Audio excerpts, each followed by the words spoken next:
च्या आधीचा चॅप्टर कोणता होता? काल पाहिलेला हवामान. आता नेक्स्ट टॉपिक आहे महाराष्ट्र, मृदा व कृषी. ठीक आहे.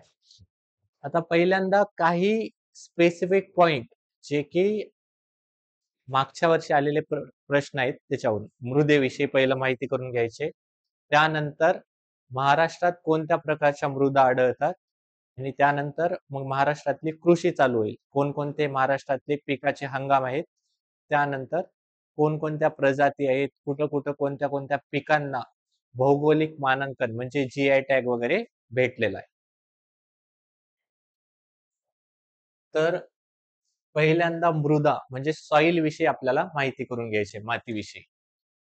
तर जो सर्वात पृथ्वीच्या लिथोस्फिअर, ठीक आहे, लिथोस्फिअर म्हणजे काय झाला, पृथ्वीचा जो सर्वात बाहेरचा आवरण आहे ज्याच्यावर आपण थांबतो. तर त्या लिथोस्फिअरचा सर्वात वरचा थर म्हणजे कोण आहे? मृदा. मृदा कशी तयार होते? तर मृदा झिजेमुळे तयार होते. पाण्यामुळे दगडांची झीज होते, वाऱ्यामुळे दगडांची झीज होते आणि या झीज झाल्यानंतर दगडांपासून कशाची उत्पत्ती होते? मृदेची. तर मृदेची उत्पत्ती कशी होते? तर दगडांची झीज झाल्यानंतर कशाची उत्पत्ती होणार आहे? मृदेची. तर ही कंटिन्युअसली प्रोसेस चालू असते. दगडापासून माती बनते. दगडापासून माती बनण्यासाठी दोन गोष्टी आवश्यक आहेत, एक तर पाणी आणि दुसरं वारं. वाळवंटी प्रदेशामध्ये कोण झीज घडून आणते? वारं. आणि जे आपले नॉर्मल प्रदेश आहेत तिथे पाण्याद्वारे काय होत असते? झीज होत असते. नऊ, महाराष्ट्रामध्ये 75 ते 80% शेतकरी कसे आहेत? लघु व सीमांत. लघु व सीमांत शेतकरी हा अर्थव्यवस्था, भारतीय अर्थव्यवस्था टॉपिक 2.3 का 2.4 आहे सिलेबसचा. भारतीय कृषी अर्थव्यवस्था, भारताच्या अर्थव्यवस्थेमध्ये कृषी. तर कोणी सांगेल का की लघु व सीमांत शेतकरी म्हणजे कोणते शेतकरी? ज्यांची भूमी, ज्यांच्याकडे 2 हेक्टर पेक्षा कमी लागवडी योग्य भूमी आहे, ते सर्व शेतकरी कसे आहेत? लघु व सीमांत. 2 हेक्टर पेक्षा ज्याच्याकडे जमीन कमी, तो कोणता शेतकरी? लघु व सीमांत. आणि मोठे शेतकरी कोण असतील मग? ज्यांच्याकडे 2 हेक्टर पेक्षा जमीन काय असणार आहे? जास्त. तर महाराष्ट्रातील 75 ते 80% शेतकरी कोणत्या श्रेणीतील आहेत? लघु व सीमांत. तर त्यानंतर पहा, मृदेचे घटक. मृदेचे एकूण आहेत 4 घटक. किती घटक आहेत? 4. पहा,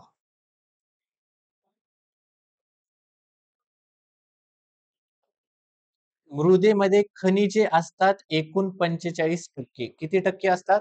45%. खनिजे किती प्रमाणात आहेत? 45%. हा प्रश्न आलेला आहे बरं, जोड्या लावायला एकदा. किती टक्के कोणाबरोबर जोड्या लावा. तर खनिजे 45%, पाणी वॉटर किती टक्के आहे? 25%. अगेन एअर वायू, वायू किती प्रमाणात आहे? 25%. आणि सेंद्रिय पदार्थ, ऑर्गॅनिक मॅटर, सेंद्रिय पदार्थ किती प्रमाणात आहेत? 5%. तर सर्वात जास्त मृदेमध्ये खनिज भेटतात, त्यानंतर समान प्रमाणामध्ये वायू व पाणी भेटतो आणि सर्वात कमी प्रमाणामध्ये सेंद्रिय पदार्थ. मग खनिजे भेटतात 45%, पाणी भेटते 25%, वायू भेटतो 25% आणि उरलेलं 5% जे आहे ते सेंद्रिय पदार्थ म्हणजे ऑर्गॅनिक मॅटर आहे. कळालं? नेक्स्ट आहे पहा, महाराष्ट्रात आता कोणकोणत्या मृदा सापडतात. महाराष्ट्रामध्ये काळी मृदा सापडते, जांभी मृदा सापडते, महाराष्ट्रामध्ये लालसर मृदा सापडते, गाळाची मृदा सापडते, दलदलीची मृदा, पर्वतीय मृदा आणि वाळवंटीय. आता पहा, हा मॅप आहे, कुठं कोणती माती भेटते, कोणती मृदा भेटते त्यासाठीचा हा नकाशा आहे. आता नकाशा लक्षात ठेवा. किनारी प्रदेश, किनारी प्रदेश मध्ये कोणती मृदा भेटते? दलदलीची. खाड्या आहेत, खाड्यांची तिथं कोणती मृदा भेटणार आहे? दलदलीची. दक्षिण कोकणामध्ये कोणती मृदा भेटते? जांभी मृदा, दक्षिण कोकण. पर्वतीय प्रदेश, पश्चिम घाटाचा प्रदेश, कोणती मृदा भेटते? पर्वतीय मृदा. लाल माती उत्तर कोकणामध्ये, पूर्व विदर्भामध्ये. उत्तर कोकणामध्ये, पूर्व विदर्भामध्ये. उत्तर कोकणामध्ये कोणत्या प्रकारची माती भेटते? पूर्व विदर्भामध्ये लाल माती. अल्फी सॉइल जर विचारलं स्पेसिफिकली, अल्फी सॉइल म्हणलं तर पूर्व विदर्भ, आणि जिल्ह्यात जर विचारला तर गडचिरोली. कळालं?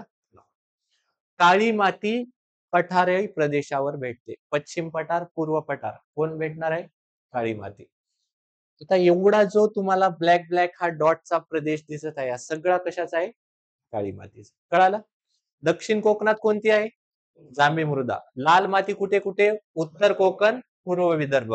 आतल्या पठारावर काळी माती, पश्चिम घाटावर पर्वतीय मृदा, आणि कोकण किनारपट्टीवर कोणती भेटणार आहे? दलदलीची मृदा. कळालं?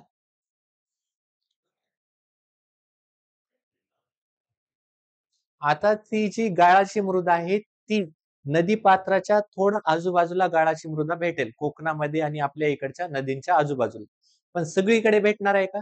नाही. मग त्यामुळे ती गाळाची मृदा पूर्णपणे दाखवता आली नाही. आता मेन मेन तर मृदा कुठं कुठं भेटतात एवढं जर कळालं. दक्षिण कोकणामध्ये कोणती भेटते? जांभी. उत्तर कोकणामध्ये लाल. पूर्व विदर्भात लाल. पर्वतीय मृदा कुठे भेटते? पश्चिम घाटात. पश्चिम घाटात. आणि पठारावर कोणती भेटते? काळी मृदा. आणि दलदलीची मृदा किनारपट्टीवर. तर पहिल्यांदा आपण काळी मृदेविषयी जाणून घेऊ.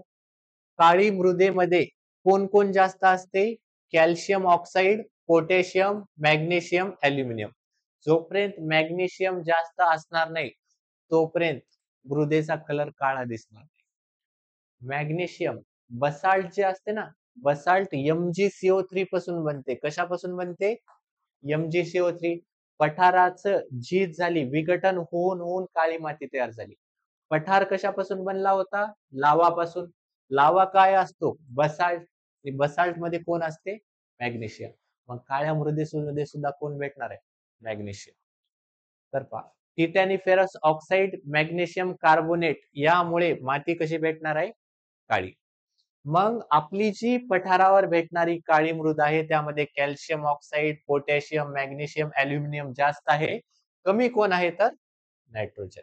नायट्रोजन कमी असल्यामुळे प्रत्येक पिकाला काय टाकतो? युरिया. युरिया का वापरतात आपल्या काळ्या मातीत? आता कळालं? कारण काळ्या मातीत कशाची कमी आहे? नायट्रोजन. युरिया काय प्रोव्हाइड करतो? नायट्रोजन. कळालं? कशी आहे ही? ओलसर व सुपीक काळ्या प्रकारची मृदा आहे. काय काय भेटणार आहे याच्यामध्ये? ऊस, कापूस, ज्वारी, बाजरी. हे महाराष्ट्रातलंच आहे, हेमंत खापरे म्हणून युट्यूब ब्लॉगर. त्याचे सगळे आफ्रिकेमधले ब्लॉग बघायचे. काळ्या पोरीनं मला घरी बोलवलं त्याच्यातच खुश आहे घरी. ठीक आहे. नेक्स्ट मृदा कोणती आहे? जांभी मृदा. जांभी मृदेमध्ये कोण कोण जास्त आहे? लोह आणि अल्युमिनियम. तर लक्षात ठेवा, जांभी मृदेला लॅटरायटिक सॉइल सुद्धा म्हणतात. ठीक आहे. मराठीत जांभी आणि इंग्लिश मध्ये लॅटरायटिक सॉइल म्हणतात. जिथं पाणी जास्त पडते, कोकण प्रदेश आहे. कोकणामध्ये सुद्धा उत्तर कोकणात जास्त पाऊस पडत गेले का दक्षिण कोकणात? दक्षिण कोकणामध्ये आपण काल पाहिलं. जिथं पाणी जास्त पडते, पाणी जास्त पडल्यानंतर पाणी जमिनीत जाते. पाणी जमिनीत गेल्यानंतर पूर्ण पाणी पहिल्यांदा तर शोषून घेईल, नंतर शोषून घेण्याची जमिनीची ताकद संपून जाते. मग पाणी जमिनीवरच राहणार. जमिनीवर राहिल्यामुळे खालचे जे न्यूट्रिएंट खनिज असतात, जे की लोह आणि अल्युमिनियम असे जे खनिज आहेत, त्यांना कुठं आणलं जाईल? वर. पाण्यामुळे कुठे येतील? वर. कॅपिलरी ऍक्शन झाला आणि वर आले. मग कालांतराने पाऊस पडणं थांबलं आणि ऊन आलं.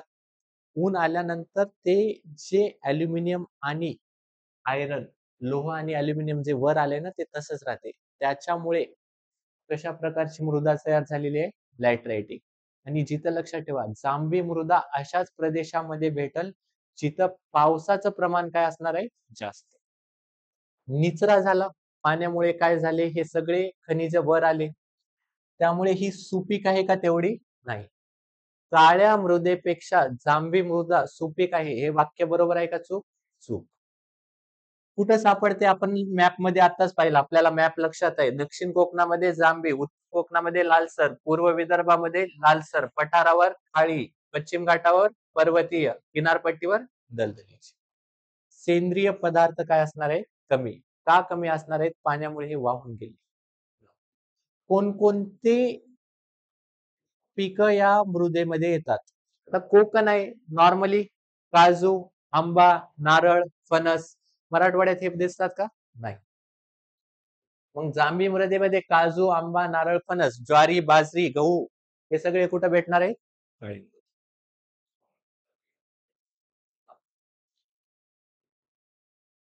कशाचे प्रमाण जास्त आहे?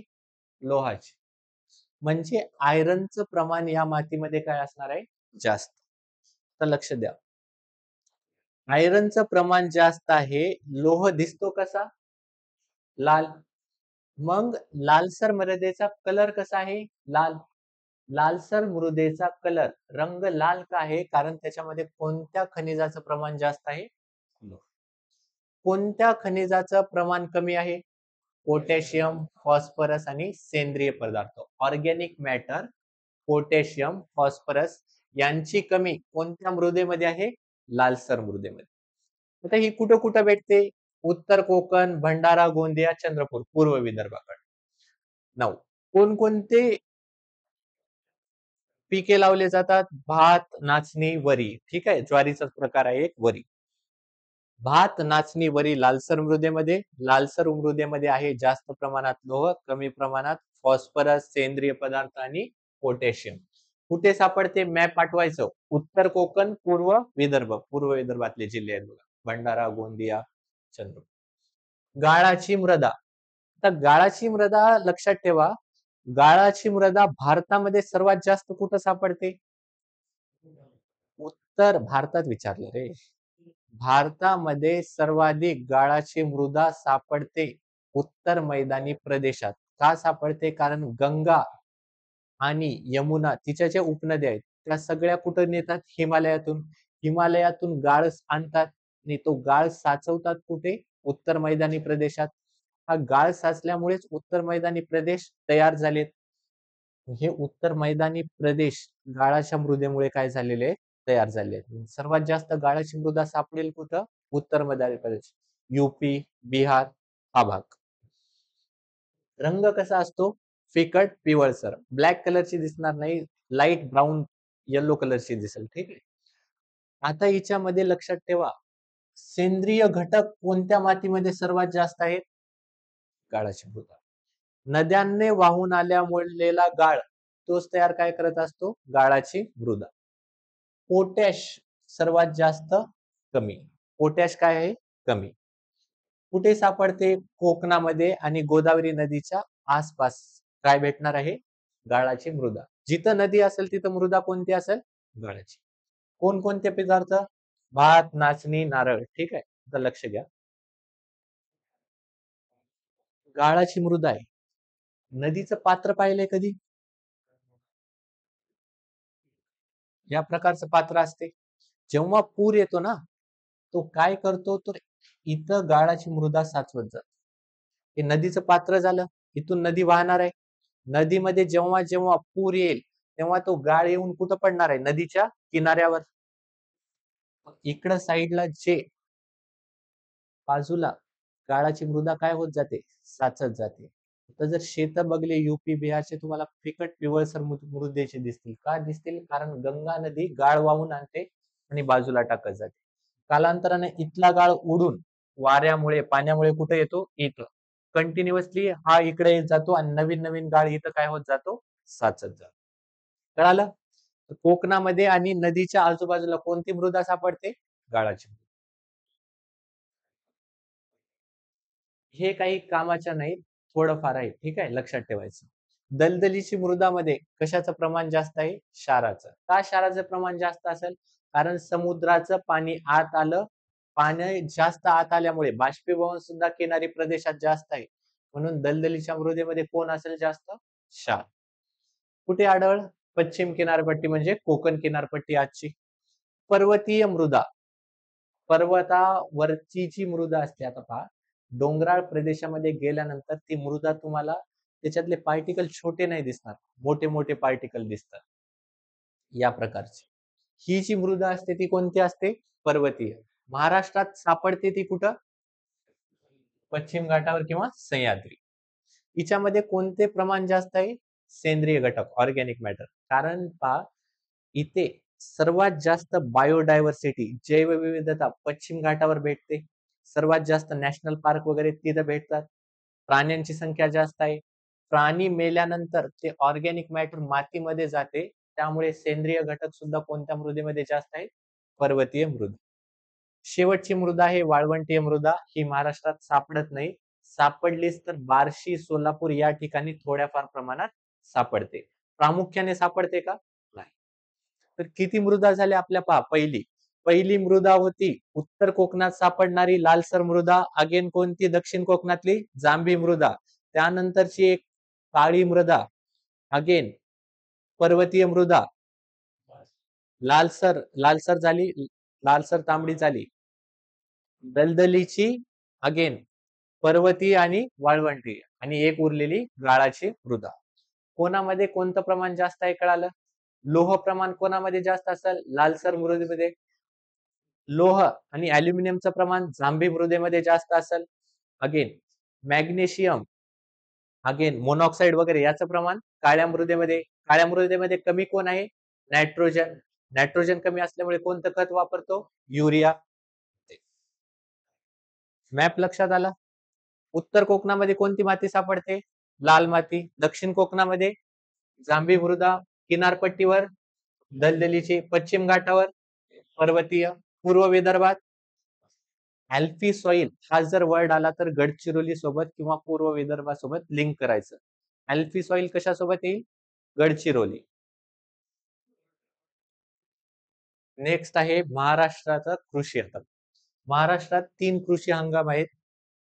2 प्रमुख आहेत, खरीप आणि रब्बी, आणि एक तेवढा प्रमुख नाही, तो झैद. कोणता आहे? झैद. त्यालाच उन्हाळी सुद्धा म्हणतात. काय म्हणतात? उन्हाळी. लक्षात ठेवायचं, लक्षात ठेवा, झैद. 3 हंगाम असतात, खरीप, रब्बी आणि झैद. उन्हाळ्यात जो असतो त्याला काय म्हटलं जाते? झैद. हा फार जास्त काळ नसतो, फेब्रुवारी ते मे. 2 प्रमुख आहेत ते खरीप आणि रब्बी. जून पासून सप्टेंबर जो मान्सूनवर पूर्णपणे आधारित आहे तो खरीप. त्यानंतर हिवाळ्यात असणारा रब्बी आणि उन्हाळ्यात असणारा झैद. पावसाळ्यात असणारा खरीप, हिवाळ्यात असणारा रब्बी आणि उन्हाळ्यात असणारा झैद. आता खरीप मध्ये कोण कोण लावलं जाते तर लक्षात ठेवा, गहू सोडून सगळे कुठं टाकायचे? खरीप मध्ये. ज्वारी, बाजरी, तांदूळ, कापूस, उडीद, तूर. तेलबिया आणि गहू सोडून कशात टाकायचे? खरीप. तेलबिया आणि गहू कशात येणार आहे? रब्बी. तेलबिया म्हणजे काय? जर त्यांच्यापासून तेल निघते. कोणकोणते आहेत? सोयाबीन. जे तेल खातात ते सांगा कोणकोणते? सोयाबीन, भुईमुग, अगेन सूर्यफूल असले जे दिसणार आहेत ते कशात दिसणार आहे? रब्बी मध्ये. तर लक्ष ठेवा, ज्वारी, बाजरी, तांदूळ, कापूस, उडीद, तूर कशाचे आहेत? खरीप. गहू, हरभरा, ज्वारी. अगेन पहा, आता काही पिकं याच्यात सुद्धा येतील, याच्यात सुद्धा येतील, पण फरक लक्षात ठेवायचं, गहू कधीच खरीप मध्ये टाकत नाहीत. गहू कशात येणार आहे? फक्त रब्बी. गहू सोडून सगळे कशात येऊ शकतात? खरीप मध्ये. पण गहू फक्त कशात येतो? रब्बी.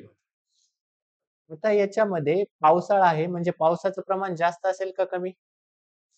खरीप मध्ये किती पाऊस पडत असतो? 150 ते 200 सेंटीमीटर. हिवाळा आहे, पाऊस पडतो का? नाही. किती सेंटीमीटर पाऊस लागतो या पिकांसाठी? 75 ते 110. आणि उन्हाळीमध्ये पाऊस असेल का? नाही, नगण्य पाऊस. हे फेब्रुवारी ते मे असे जे असतील ते उन्हाळ्यात येणारे फळं असतात, जास्त करून लावलेले. कलिंगड, खरबूज, टरबूज हे सगळे कशामध्ये येतील? उन्हाळी. अगेन झैद क्रॉप एक आहे सूर्यफूल. लक्षात ठेवा. तर कोणकोणते? खरीप, रब्बी, झैद. गहू कशात येतो? रब्बी. वीट. वीट सोडून बाकी ज्वारी, बाजरी सगळे, भात वगैरे खरीप. आणि वॉटरमेलन, पाइनएपल असे जे टरबूज, खरबूज जे उन्हाळ्यात येतात ते कसे असतील? झैद. काकडी जास्त करून उन्हाळ्यात खातात. कोणता असेल? झैद. 3 कळाले हंगाम? खरीप, रबी, झैद.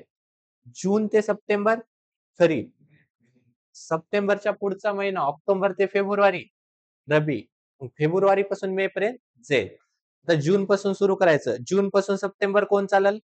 खरीप. ऑक्टोबर पासून पुढचं कोण चालल? ऑक्टोबर पासून फेब्रुवारी पर्यंत रबी. फेब्रुवारी पासून मे पर्यंत कोण चालल? झैद. मग पाऊस पहा पुढे पुढे गेल्यानंतर खरीप पासून झैद पर्यंत गेल्यानंतर पाऊस काय होत चाललाय? कमी होत चाललाय. 150 ते 200 खरीप. देन 75 ते 110 जाणारा रबी आणि पुढे नगण्य असणारा 75 पेक्षाही कमी असणारा उन्हाळा. हे परीक्षेला प्रश्न आले तर लक्षात ठेवा. 2-4 वेळा वाचल्यानंतर लक्षात राहील आणि ऑडमॅन आउट करायला लावते. खालीलपैकी ज्वारीची कोणती प्रजाती नाही? खालीलपैकी कोणती बाजरीची प्रजाती नाही? नाहीतर खालीलपैकी कोणत्या बाजरीच्या प्रजाती आहेत? असे प्रश्न.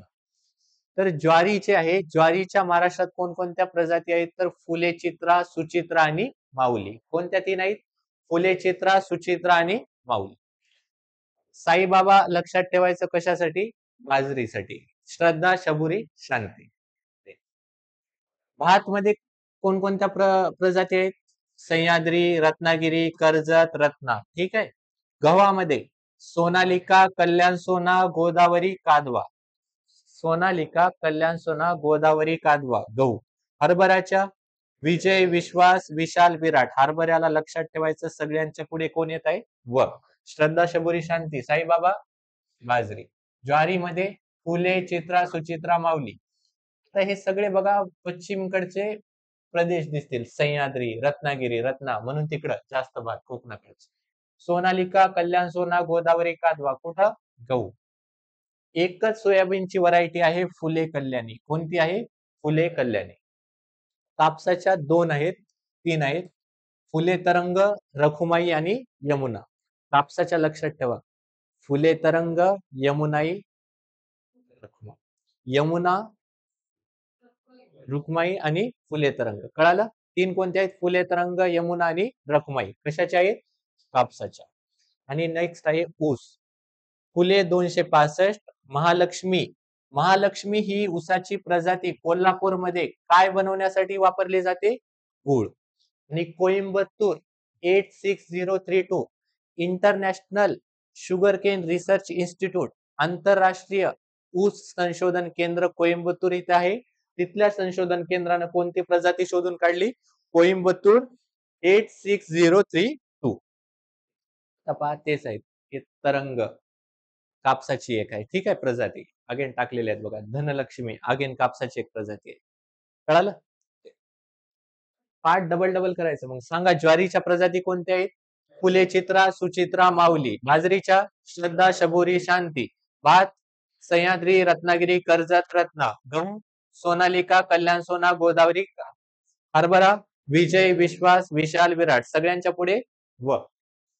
सोयाबीन फुले कल्याणी. कापूस फुले तरंग, रखुमाई, यमुना. ऊस फुले 265, महालक्ष्मी. कशासाठी? गुळासाठी. आणि कोइंबतूर 86032. नेक्स्ट. तर हे एक भौगोलिक मानांकन आहे. भौगोलिक मानांक म्हणजे जीआय टॅग. दरवर्षी न्यूज मध्ये राहते. करंट अफेअर्स मध्ये बघतो. करंट अफेअर्सचे ते टाकलेत मी खाली. ठीक आहे. 24 मध्ये कोणाकोणाला भेटलाय. त्याच्या आधी एवढे भेटलेत. महाराष्ट्रात आतापर्यंत एकूण 34 भौगोलिक मानांकने आहेत. किती आहेत? 34. 34 पैकी 26 हे कृषी भौगोलिक मानांकने आहेत. किती आहेत? एकूण महाराष्ट्रात जीआय टॅग किती भेटलेत? 34. 34 पैकी 26 कसे आहेत? कृषीचे रिलेटेड. कळालं? एकूण किती आहेत कृषीशी रिलेटेड? 26. आणि भौगोलिक मानांकने कोणत्या कायद्याअंतर्गत देण्यात येतात? जीआय. तर जीआय टॅग ऍक्ट 1999. हा प्रश्न आलता की जीआय ऍक्ट कधी पास केलता? 1999. मग हे भौगोलिक मानांकने कशासाठी असतात? तर एखादी गोष्ट एखाद्या विशिष्ट भौगोलिक स्थानावरतीच बनते, त्यामुळेच तिचे नाविन्य आहे. अशा पदार्थांना, अशा वस्तूंना काय दिलं जाते? भौगोलिक मानांकन. तिथं बनली म्हणूनच ती नाविन्यपूर्ण आहे, युनिक आहे. कळालं? आता ते एक ताडमाळ म्हणून असते तुळजापूरमध्ये. ते जे गोंधळ वगैरे घालतात त्याच्याकडे एक शिंपल्याची माळ दिसते बघा, तिला ताडमाळ म्हणतात. काय म्हणतात? ताडमाळ.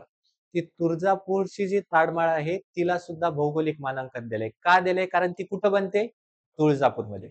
मराठवाड्यात केशर आंबा पिकतो. मराठवाड्याच्या केशर आंब्याला मराठवाड्यात मध्येच पिकतो म्हणून काय भेटलेलं आहे त्याला? भौगोलिक मानांकन. तर आता कोणत्या ठिकाणी कोणतं भौगोलिक मानांकन कोणत्या पदार्थाला भेटले लक्षात पाहिजे, जोड्या लावायला. मराठवाड्यामध्ये कोणत्या आंब्याला भौगोलिक मानांकन भेटलेलं आहे? केशर आंबा. मराठवाड्यातल्या केशर आंब्याला भौगोलिक मानांकन. भिवापूरच्या मिरचीला, ही मिरची भिवापूरमध्ये पिकते म्हणूनच काय भेटलेलं आहे त्याला? भौगोलिक मानांकन. भारतामध्ये सर्वात पहिला जीआय टॅग कशाला भेटला होता? करंटमध्ये झाला. दार्जिलिंग चहा. दार्जिलिंगचा चहा, दार्जिलिंग मध्येच तो चहा पत्ती बनते म्हणून काय भेटलेला आहे त्याला? भौगोलिक मानांकन. तर मग सांगायचं मराठवाड्यातला केशर आंबा, भिवापूरची मिरची, जालन्याची मोसंबी, सोलापूरचे डाळिंब, डहाणूचा चिकू, सांगलीतील बेदाणे. या प्रकारची एक चवळीच्या शेंगा प्रकारची एक असते, त्याला काय म्हणतात? बेदाणे. हे सांगलीचे बेदाणे. महाबळेश्वरची काय आहे? स्ट्रॉबेरी. महाबळेश्वरची स्ट्रॉबेरी. कोल्हापूरचा गूळ. कोकण हापूस. तर कोल्हापूरला अजून एक भौगोलिक मानांकन आहे, पण ते कृषी नाही. कशाचं आहे? कोल्हापुरी चप्पल. ठीक आहे, त्याला सुद्धा भेटते, कारण ती कोल्हापूरमध्येच विशिष्ट प्रकारे बनते. हापूस कुठला? कोकण. अंजीर कुठले? पुरंदरचे. पुरंदरच्या अंजिरांना सुद्धा भौगोलिक मानांकन दिलं आहे. लासलगावच्या कांदा, लासलगावचा कांदा. कास्ती कोथिंबीर, आता हे लक्षात ठेवा. अगेन आपण इकडं करू, मग हे करंट वर जाऊ. मंगलवेड्याची ज्वारी, हिला सुद्धा भौगोलिक मानांकन. बीडच्या सीताफळाला सुद्धा भौगोलिक मानांकन भेटलंय. वाघ्या घेवडा सातारा. ठीक आहे. दे नवापूर तूर डाळ. हे वाघ्या घेवड्या इथं होतं आणि हे बेदाणे इकडं होतं. ठीक आहे, लक्षात ठेवा. 9. आता हे करंट मध्ये आहे. या वर्षीच भौगोलिक मानांकन यांना भेटलंय आणि यांचं भौगोलिक मानांकन 2032 पर्यंत राहणार. ठीक आहे. कास्ती कोथिंबीर, ही कास्ती कोथिंबीर लातूर मधील औसा तालुक्यामध्ये उगते आणि ती विशिष्ट प्रकारचा तिचा सुगंध आहे म्हणून तिला भौगोलिक मानांकन दिलंय. कास्ती कोथिंबीर कुठली आहे? औस्याची. कधी भौगोलिक मानांकन भेटलं? 2024. पटाडी चिंच, हे पटाडी सुद्धा लातूर मधलं एक गाव आहे, तिथल्या पटाडी चिंचेला सुद्धा काय भेटलेलं आहे? भौगोलिक मानांकन. आणि बोरसरी तूर डाळ, ही बोरसरी तूर डाळ कुठली आहे? निलंग्याची. निलंगा सुद्धा कुठला आहे? लातूर. तर लातूर मधल्या 3 गोष्टींना, 3 कृषी उत्पादनांना 2024 मध्ये भौगोलिक मानांकन भेटलंय. औषधाची कास्ती कोथिंबीर, देन पटाडीची चिंच आणि बोरसरीची तूर डाळ. कळालं? बोरसरीची तूर डाळ आहे निलंग्यातील, कास्ती कोथिंबीर आहे औषधातील आणि लातूर मधील एक गाव आहे पटाडी, तर तिथल्या चिंचेला काय भेटलेलं आहे? पटाडी चिंच. कळालं? नेक्स्ट आहे महाराष्ट्रातील कृषी संशोधन संस्था. जोड्या लावायचे प्रश्न लक्षात ठेवायचं, कुठं कोणतं संशोधन केंद्र आहे. तेलबिया संशोधन केंद्र कुठं आहे? जळगाव. गहू संशोधन केंद्र 2 ठिकाणी आहे, निफाड आणि महाबळेश्वर. साधा गव्हाचं संशोधन केंद्र आहे निफाड येथे आणि गेरवा म्हणजे जो वेगळा कलर असतो, तर गेरवा गव्हाचे संशोधन केंद्र कुठं आहे? महाबळेश्वर. पाणी व जमीन व्यवस्थापन संस्था ही प्रत्येक राज्यामध्ये असते. महाराष्ट्राची पाणी व जमीन व्यवस्थापन संस्था कुठे आहे? औरंगाबाद. वाल्मी म्हणतात. काय म्हणतात? WALMI. Water and land management institute, WALMI. कुठं आहे? औरंगाबाद. मराठीत काय आहे लॉंग फॉर्म? पाणी व जमीन व्यवस्थापन संस्था. ऊस संशोधन केंद्र पाडेगाव सातारा येथे आहे. बाळासाहेब ठाकरे हरिद्रा संशोधन केंद्र आहे हिंगोली. राष्ट्रीय कांदा लसूण संशोधन केंद्र पुणे राजगुरुनगर येथे. राजगुरुनगर कुठे आहे? पुण्यात. मध्यवर्ती कापूस संशोधन केंद्र सेंट्रल कॉटन रिसर्च इन्स्टिट्यूट कुठे आहे? तूर संशोधन केंद्र कुठे आहे? बदनापूर. बदनापूर कुठे आहे? जालना येथे आहे. राष्ट्रीय डाळिंब संशोधन केंद्र कुठे आहे? केगाव, सोलापूर. देन आता हे लक्षात ठेवा, भारतामध्ये बियाण्यांची पहिली कंपनी ही डॉक्टर बी आर बर्वले यांनी सुरू केली. त्या कंपनीचं नाव काय होतं? मैकोसीड. आणि मैकोसीड कंपनी ही कुठे आहे? जालना येथे. लक्षात ठेवा, सर्वात फेमस कंपनी आहे, करंट मध्ये आहे, कारण आताच रिसेंटली डेट झाली यांची. तर डॉक्टर बी आर बर्वले यांनी कोणती कंपनी स्थापन केली? मैकोसीड. भारतातील सर्वात मोठी बियाणे उत्पादक कंपनी कोणती आहे? मैकोसीड. आणि ती कुठे आहे? जालना येथे. कळाले कुठं कोणते संशोधन केंद्र? हा एक प्रश्न यावर्षी सुद्धा आलेला आहे बरं. रिव्हॉल्युशन, क्रांती. तर ह्याच्यानंतर दाखवतो मी प्रश्न टाकला नाही. प्रथिन क्रांती, प्रोटीन रिव्हॉल्युशन. प्रथिनांची क्रांती म्हणजे कोणती असेल? Protein revolution. आता ही प्रथिनांची क्रांती हा शब्द कोण दिलेला आहे? पंतप्रधान नरेंद्र मोदी आणि त्यावेळेसचे अर्थमंत्री अरुण जेटली यांनी. देन पिवळी क्रांती, येल्लो क्रांती, पिवळी क्रांती, येल्लो रिव्हॉल्युशन कशाशी संबंधित आहे? तेलबिया. तेलबिया म्हणजे भुईमूग, सूर्यफूल, करडई या प्रकारचे. यांचं उत्पादन वाढवा. जसं ग्रीन रिव्हॉल्युशन मध्ये आपण कोणाचं उत्पादन वाढवलं होतं? हरित क्रांतीमध्ये गव्हाचं आणि तांदळाचं. तसंच पिवळ्या क्रांतीमध्ये कशाचं उत्पादन वाढवायचं आहे? तेलबियांचं. तर ही पिवळी क्रांती, पिवळी क्रांती चे जनक कोण आहेत? सॅम पित्रोदा. जसं हरित क्रांतीचे जनक कोण होते? स्वामीनाथन भारतातले, आणि जगातले नॉर्मन बॉरलॉग. तसं भारतातील पिवळ्या क्रांतीचे जनक कोण आहेत? सॅम पित्रोदा. काळी क्रांती, ब्लॅक रिव्हॉल्युशन. ब्लॅक रिव्हॉल्युशन म्हणजे काय? पेट्रोलियम उत्पादने. पेट्रोलियम उत्पादनामध्ये वाढ घडवून आणणं कोणती क्रांती आहे? काळी क्रांती. निळी क्रांती कशामध्ये आहे? मत्स्य उत्पादन. निळ्या क्रांतीचे जनक कोण आहेत? अरुण कृष्णन. निळ्या क्रांतीचे अरुण कृष्णन, पांढऱ्या क्रांतीचे डॉक्टर वर्गीस कुरियन, हिरव्या क्रांतीचे, हरित क्रांतीचे एम एस स्वामीनाथन, पिवळ्या क्रांतीचे सॅम पित्रोदा, आणि वरचे प्रथिनांच्या क्रांतीचे नरेंद्र मोदी यांनी. ठीक आहे. तपकिरी क्रांती, जे चमडे असतात की नाही, चमड्यांचं आणि चमड्यांशी रिलेटेड ज्या गोष्टी असतात त्यांच्याशी, त्यांचं उत्पादन वाढवणं म्हणजे कोणती क्रांती आहे? तपकिरी क्रांती. सोनेरी फायबर क्रांती, गोल्डन फायबर रिव्हॉल्युशन. ज्यूट असते, नीळ उत्पादन, ताग. तर तागाचं जे आपल्याकडे सुतळी असते बघा, ती सुतळी कशापासून बनवली जाते? तागापासून, ज्यूट पासून. त्या तागाचं उत्पादन वाढवणं, तागालाच कोणतं फायबर म्हणलं जाते? सोनेरी फायबर, गोल्डन फायबर. तर गोल्डन फायबर क्रांती, सोनेरी फायबर क्रांती कशाशी संबंधित आहे? तागाच्या उत्पादनाशी. जगाच्या 60% तागाचं उत्पादन भारत करतो, आणि भारतामधले सुद्धा 2च राज्य करतात. कोणते? पश्चिम बंगाल आणि बिहार. कळालं? नील, नील उत्पादन माहित असेल ना, इतिहासामध्ये ऐकलं असेल ते. ग्रे क्रांती. ग्रे म्हणजे काय असेल कलर? तर ग्रे कलर. Grey colour. आता ग्रे क्रांती कशाशी संबंधित आहे? खतांशी. खतांचं उत्पादन काय करणं भारतामध्ये? वाढवणं. गुलाबी क्रांती. गुलाबी क्रांती दोन गोष्टी, तीन गोष्टीशी रिलेटेड आहे, लक्षात ठेवा. गुलाबी क्रांती तीन गोष्टीला म्हणतात. झिंगे असतात, प्रॉन, त्यांचं उत्पादन वाढवणं, ते थोडे गुलाबी कलरचे दिसतात. अगेन गुलाबी कलरचा कांदा, ठीक आहे, बाहेरचं कांद्याचं, झिंग्याचं आणि फार्मास्युटिकल गोळ्या सुद्धा गुलाबी कलरच्या दाखवतात जास्त करून. कशा कशाची क्रांती म्हणजे पहा, गुलाबी क्रांतीमध्ये कोणकोणत्या गोष्टी येणार आहेत? कशाचं उत्पादन वाढवणं? कांद्याचं, औषधांचं, झिंग्यांचं, प्रॉन. कळालं? प्रॉन, फार्मास्युटिकल, ओनियन यांचं प्रोडक्शन वाढवणं म्हणजे कोणतं असेल? गुलाबी क्रांती. देन कोण गुलाबी क्रांतीचे जनक आहेत? दुर्गेश पटेल. कोण दिलेला आहे हा शब्द? दुर्गेश पटेल.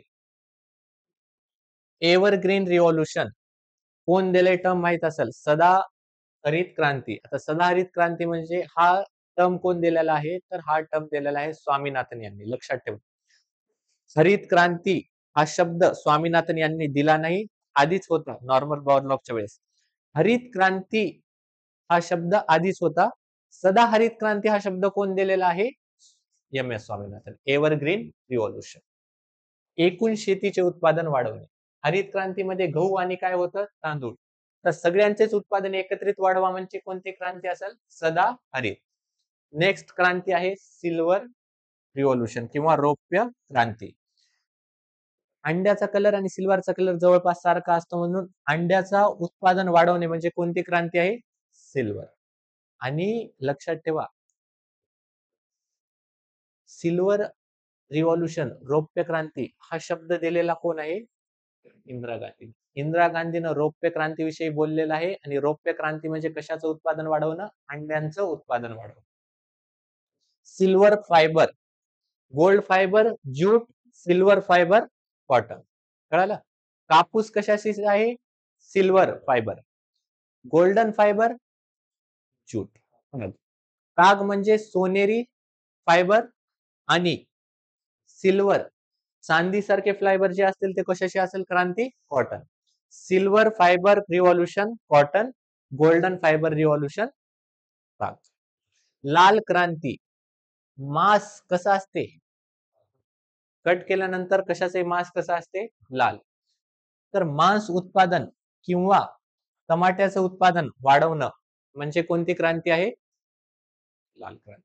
आणि लाल क्रांती हा शब्द कोण दिलेला आहे, विशाल तिवारी. आता लक्षात ठेवा, गुलाबी क्रांती दुर्गेश पटेल, सदाहरित क्रांती एम एस स्वामीनाथन, रौप्य क्रांती इंदिरा गांधी, त्याच्यानंतर लाल क्रांती विशाल तिवारी. आणि हे शेवटचं आहे राऊंड रिव्होल्युशन या स्लाइड मध्ये. राऊंड म्हणजे गोल, बटाटा कसा असतो, गोल. तर गोल क्रांती कशाशी संबंधित आहे, बटाट्याशी. बटाट्याचं उत्पादन काय केलं जाईल, वाढवलं. नेक्स्ट आहे सुवर्ण क्रांती. सुवर्ण क्रांती पहा, गोल्डन फायबर वेगळं आणि गोल्डन रिव्होल्युशन वेगळं. सुवर्ण क्रांतीमध्ये फळांचं, मधाचं काय केलं जाईल, उत्पादन वाढवलं जाईल. जे फळांचं आणि मधाचं उत्पादन वाढवणं म्हणजे कोणती क्रांती घडवणं, आणि कोण हा दिलेला आहे जनक, निरपाक तुटेज. निरपाक तुटेज. नेक्स्ट ग्रीन रिव्होल्युशन सगळ्याला माहित आहे कोण कोण आहे, नॉर्मन बॉरलॉग. भारतात कोण होतं, एम एस स्वामीनाथन. श्वेत क्रांती सगळ्यांना माहित आहे, व्हाईट रिव्होल्युशन ऑपरेशन फ्लड कोण घडून आणलेला आहे, वर्गीस कुरियन. कशाचं उत्पादन वाढवणार, दुधांचं. कळालं. तर मला सांगा, गुलाबी क्रांती म्हणजे कशाची तिघाची क्रांती होती, कांदा, औषधी आणि झिंगे, देन. लाल क्रांती कशाची होती, मांस मच्छी वाढवणं, देन. गोल्डन येल्लो, आता सोनेरी क्रांती कशाची आहे, सुवर्ण क्रांती, फळे आणि मध येल्लो कलरचं दिसतं. कळालं. गुलाबी क्रांती दुर्गेश पटेलनं दिली, रौप्य क्रांती इंदिरा गांधी आणि लाल क्रांती विशाल तिवारी. कळालं. आता हा 2024 ला आलेला प्रश्न आहे. मॅप लक्षात आहे सगळ्यांना, मॅप न सोडवा. काळी कापसाची मृदा कुठे भेटणार आहे, एच काय येणार आहे, 3. हे 2 ऑप्शन कटले. बी जांभी मृदा कुठे भेटते, आपल्याला माहित आहे वरी लाल भेटते, खाली जांभी भेटते. पण इथं वरी खाली दिले का दक्षिण उत्तर, नाही. डायरेक्ट काय दिले, कोकण. कोकणामध्ये लावू शकतो आपण. जांभीचं काय आलं मग, 2च1. तांबडी मृदा माहिती आहे ना, लालसर तांबडी, उत्तर कोकणात आणि पूर्व विदर्भात. अगेन च 2. आता एकच उरलेला आहे, भरड उथळ मृदा. भरड म्हणजे मोठ्या मोठी होती, पर्वतीय मृदा कशी होती, मोठी. मग काय येणार आहे, ऑप्शन 2. हे 2024 पूर्व कंबाईनला आलेला प्रश्न आहे. कळालं. तर प्रश्न सॉल्व्ह झाला की नाही आपल्या ह्याच्यावर, मॅपहून प्रश्न हा सॉल्व्ह झालेला आहे. एवढा सिंपल प्रश्न आहे. चलते इथं लेक्चर थांबू, पुढच्या ह्याच्यामध्ये जलसिंचन आणि खनिज संपत्ती हे 2 घेऊ.